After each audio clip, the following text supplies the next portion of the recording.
রমাদান মাসের মধ্যে একটা রাত আছে, যে রাতের নাম হচ্ছে লাইলাতুল কদর। আমি আশা করি আপনারা সবাই এই সূরাটা জানেন। বা'দা আউযু বিল্লাহি মিনাশ শাইতানির রাজীম, ইন্না আনজালনাহু ফি লাইলাতুল কদর। নিশ্চয়ই আমি কোরআনকে নাজিল করেছি লাইলাতুল কদরে, ভাগ্য রজনীতে। ওয়া মা আদরাকা মা লাইলাতুল কদর। হে নবী মুহাম্মদ সাল্লাল্লাহু আলাইহি ওয়াসাল্লাম, আপনি কি জানেন লাইলাতুল কদর কি জিনিস?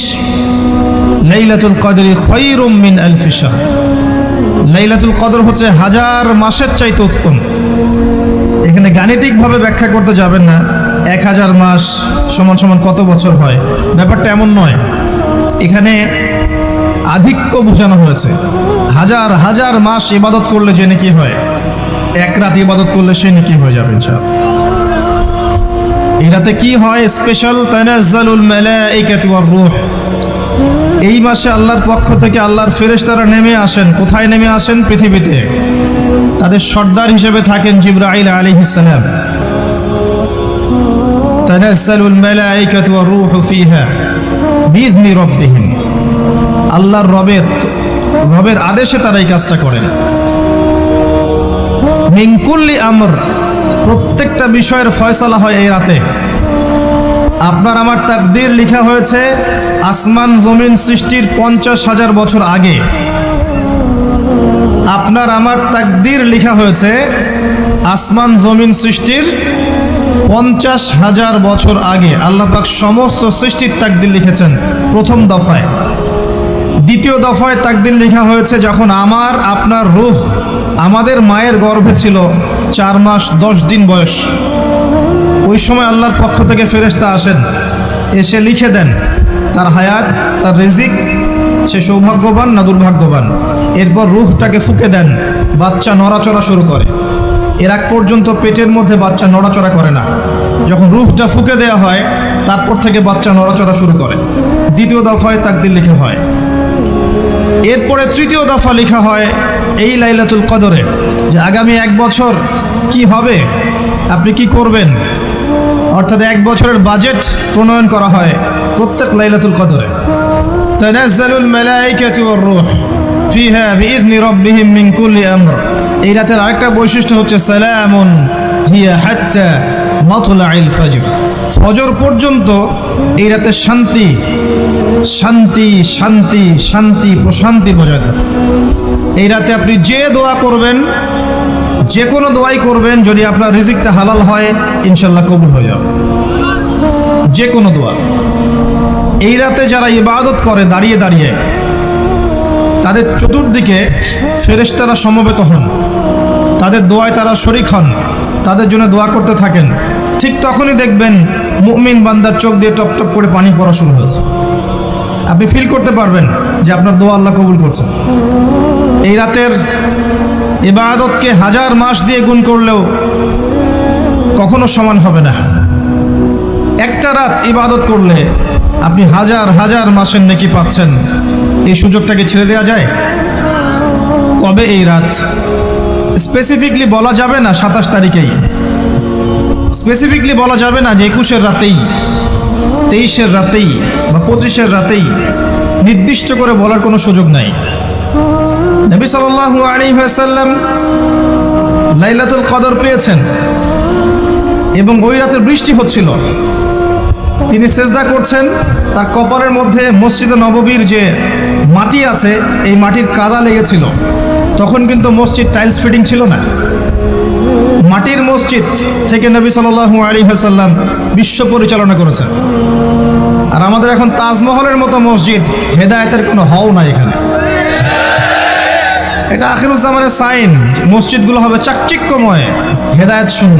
হাদিস একদম স্পষ্ট আছে, মসজিদ হবে চাকচিক্যময় কিন্তু হেদায়েত শূন্য। ইভেন দেখবেন নামাজ পড়ছে মুসল্লি, পাশে হই হুল্লো করছে। দিনের কথা আলোচনা হলে বা নামাজ পড়লে, কেউ কোরআন তেলাওয়াত করলে আদবের সাথে যে পাশে শোরগোল করতে হয় না, এটাও এখন বুঝাতে হয়। বুঝাতে গিয়ে যদি আপনি এই আয়াত তেলাওয়াত করেন, লাহুম কুলুবুন লা ইয়াফকাহুনা বিহা, কিছু মানুষকে আল্লাহ পাক কলব দিয়েছেন, বোঝে না। ওয়ালাহুম আযানুন লা ইয়াসমাউনা বিহা, কিছু মানুষকে আল্লাহ পাক কান দিয়েছেন, শোনে না। ওয়ালাহুম আ'য়ুনুন লা ইউবসিরুনা বিহা, কিছু মানুষকে আল্লাহ পাক চোখ দিয়েছেন, দেখে না। উলাইকা কাল আনআম, এরা আনআমের মতো। বাল হুম আদাল, বরং তার চাইতেও নিকৃষ্ট। তখন কিছু মানুষের ইগোতে লেগে যায়। তা আচরণ কিন্তু এমনই। কোরআন যেখানে তেলাওয়াত করা হচ্ছে, নবীর হাদিসের কথা বলা হচ্ছে, সেখানে উঁচু স্বরে কথা বলা জায়েজ নেই। নামাজ পড়ছে একজন ব্যক্তি, সে আল্লাহর সাথে সরাসরি কথা বলছে, তার পাশে কথা বলা জায়েজ নেই। এমনকি নামাজরত ব্যক্তির পাশে কোরআন তেলাওয়াত করাও জায়েজ নেই। আমি কথা কি বুঝতে পারছেন?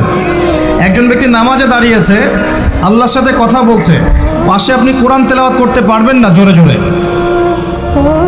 মনে মনে করতে হবে, করতে চাইলে মনে মনে করতে হবে।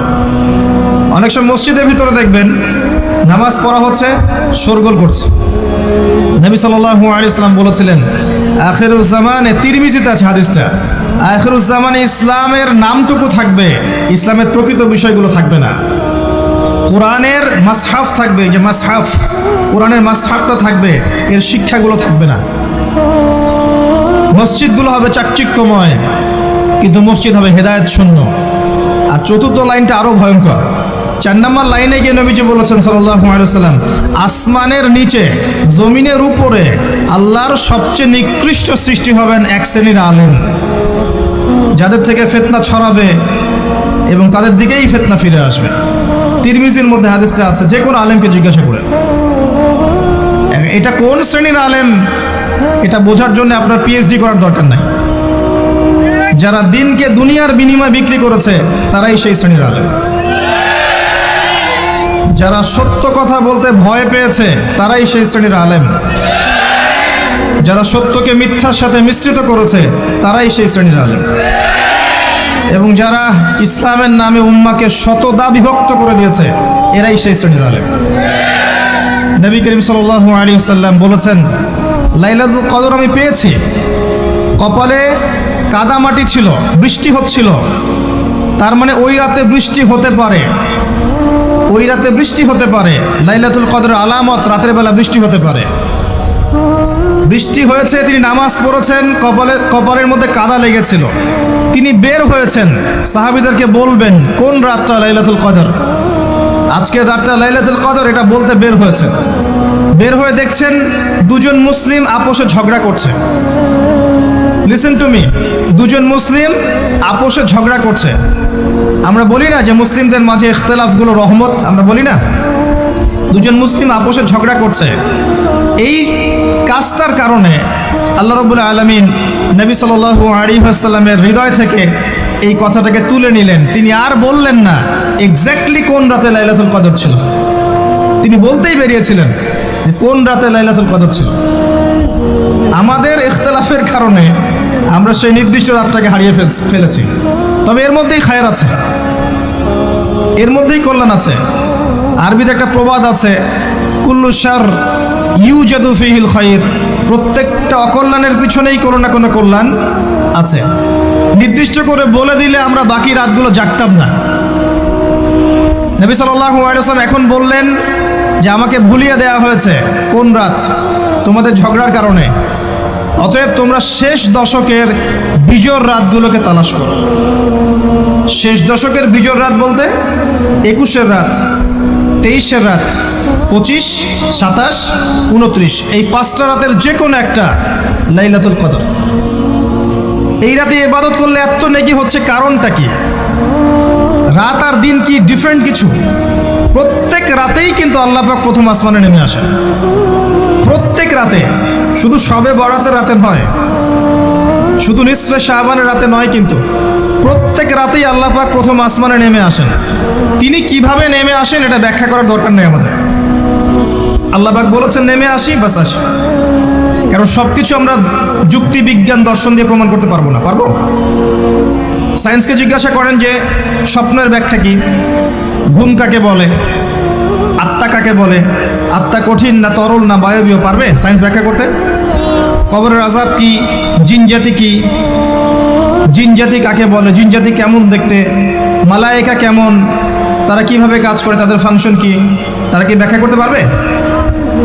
আমাদের একটা চেতনা তৈরি হয়েছে, সায়েন্স যা বলবে তাই সত্য। এই চেতনা পুরোপুরি সত্য নয়। কোরআন এবং সুন্নাহ, আল্লাহ এবং তার রাসূল যা বলবেন সেটাই চূড়ান্ত সত্য। এর বাইরে সত্য মিথ্যার চূড়ান্ত কোনো মানদণ্ড নাই। হ্যাঁ, সায়েন্সের ভিত্তি আমরাই দিয়েছি, এটা অমুসলিমরা দেয়নি, এর ভিত্তি মুসলিমরা দিয়েছে। পরবর্তীতে এরা এর উপর ঘষা মাজা করেছে। এখন সায়েন্টিফিক এবং টেকনোলজিক্যাল রেভলিউশন আসছে পশ্চিমা সভ্যতা থেকে।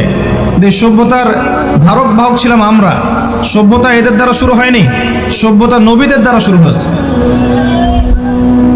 তো সব কিছু সায়েন্স দিয়ে ব্যাখ্যা করা যাবে এমন নয়, কারণ সায়েন্সের সীমাবদ্ধতা আছে, আল্লাহর জ্ঞানের কোনো সীমাবদ্ধতা নাই। তো আল্লাহ নেমে আসেন, ব্যাস নেমে আসেন। নেমে এসে আল্লাহ পাক কি বলেন? আল্লাহ পাক তিনটা কথা বলেন। রাতের শেষ অংশ, রাতকে ভাগ করেন। যদি 6টার সময় রাত শুরু হয়, রাত কিন্তু রাত 12টায় শুরু হয় না, সূর্য ডুবে গেলেই রাত শুরু হয়, এটাই ইসলাম। এখন 6টা থেকে আপনি এই 5টা পর্যন্ত সময়টাকে 3 ভাগে ভাগ করেন। শেষের অংশ ধরে নেন যে 1টা থেকে 5টা, কথার কথা আমি এস্টিমেট করলাম। এই সময়টুকুতে আল্লাহ রাব্বুল আলামিন কাছে নেমে আসে প্রথম আসমানে, অর্থাৎ তার রহমত নিকটবর্তী হয় এবং তিনি আহ্বান করতে থাকেন 3টা জিনিস। 1, কে আছো? আমার কাছে কিছু চাইবে, যা চাইবে আমি তাই দিব। 2, কে আছো? আমার কাছে ক্ষমা চাইবে, আমি তোমাকে মাফ করে দেব। 3, কে আছো? কে আছো আমাকে ডাকবে, আমি তোমার ডাকে সাড়া দেব। মানে এই সময় আপনি যা চাইবেন ইনশাআল্লাহ, আপনার আকীদায় যদি শিরক না থাকে, আমলে যদি বেদাত না থাকে এবং আপনার রিজিক যদি হালাল হয়, ইনশাআল্লাহ তাআলা আপনার দোয়া কবুল করা হবে।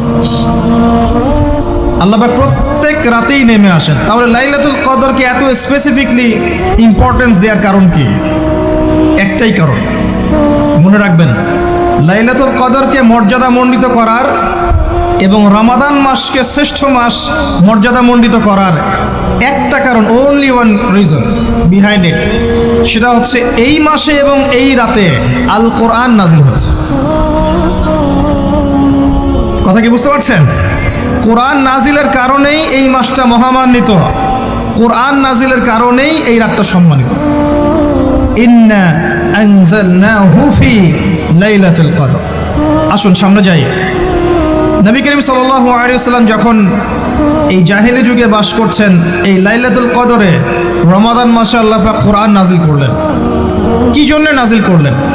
কারণ এই সমাজটাকে পরিবর্তন করার জন্যে, সমাজের জাহিলিয়াতগুলোকে দূর করার জন্যে নবী করিম সাল্লাল্লাহু আলাইহি ওয়াসাল্লাম প্রচণ্ড ফিকির করতেন। কি করা যায়, কি করলে মানুষগুলো শিরক ছেড়ে দিবে, কি করলে সুদ বন্ধ হবে, কি করলে মাদক থেকে মানুষ দূরে থাকবে, কি করলে নারীর সম্মান বৃদ্ধি পাবে। তিনি ভাবতেন কিভাবে গোত্রীয় হানাহানি বন্ধ করা যায়, তিনি এগুলো ভাবতে থাকতেন। হেরা গুহায় বসে তিনি এগুলো ভাবতেন কি করা যায়। যুবক বয়সে তিনি হিলফুল ফুজর তৈরি করেছেন এগুলো সমস্যা দূর করার জন্য, কিন্তু পরিপূর্ণরূপে সফল হয়েছেন বলতে পারি না আমরা, কারণ তখন ওহী আসেনি। এই ভাবতে ভাবতে ভাবতে ভাবতে একদিন এক রাতে তার কাছে আল্লাহর পক্ষ থেকে কোরআন নাজিল হলো। সূরা আলাকের প্রথম 5টা আয়াত, বিসমিল্লাহির রহমানির রহিম, ইকরা বিসমি রাব্বিকাল্লাযী খালাক। পড়ুন আপনার রবের নামে যিনি আপনাকে সৃষ্টি করেছেন। খালাকাল ইনসানা মিন আলাক, যিনি মানুষকে সৃষ্টি করেছেন জমাট বাঁধা রক্তপিণ্ড থেকে। আমরা সবাই জমাট বাঁধা রক্তপিণ্ড ছিলাম মায়ের পেটে। আজকে আমরা আল্লাহ দ্রোহী হয়েছি, কিন্তু আমরা পেটের মধ্যে এতটুকু জমাট বাঁধা রক্তপিণ্ড ছিলাম। সূরা ইয়াসিনের মধ্যে আল্লাহ পাক এই কথাটা বলেছেন, তোমাদেরকে তো নুতফা থেকে সৃষ্টি করেছি, ফাইদা হুয়া খসিমুম মুবিন, যখন সে বড় হয়েছে সুস্পষ্টভাবে আল্লাহর বিরুদ্ধাচরণ করছে। ঈদের যে শপিংটার কথা বলছি, এটা এই কারণে বলছি, লাস্টের দশকে আমরা ঈদের শপিংয়ে বেশি ব্যস্ত থাকি, এতে করে লাইলাতুল কদরটা আমরা হারিয়ে ফেলি। লাস্টের দশক আমরা হয় ইতেকাফ করব, না হলে বাসায় নামাজ পড়বো, পরিবারবর্গকে নিয়ে রাত জাগবো। পারা যাবে ইনশাআল্লাহ? তারাবির নামাজ তো পড়বোই ইনশাআল্লাহ জামাতে। এবং আপনি 20 পড়েন আর 8 পড়েন, আপনি নামাজের কোয়ালিটিটাকে ভালো করার চেষ্টা করেন। নামাজের কোয়ালিটিটাকে বেস্ট করেন, ধীরে ধীরে তেলাওয়াত করেন, ধীরে ধীরে রুকু সেজদা করেন, নামাজটাকে এনজয় করেন, সময় নিয়ে টাইম নিয়ে 2 ঘন্টা সময় লাগুক 3 ঘন্টা সময় লাগুক এনজয় করে নামাজ পড়েন। আল্লাহ পাক তৌফিক দান করুন। এরপর শেষ রাতে আবার ওঠেন, পরিবারবর্গকে নিয়ে নামাজে দাঁড়ান, একসাথে জামাত করে নামাজ পড়েন।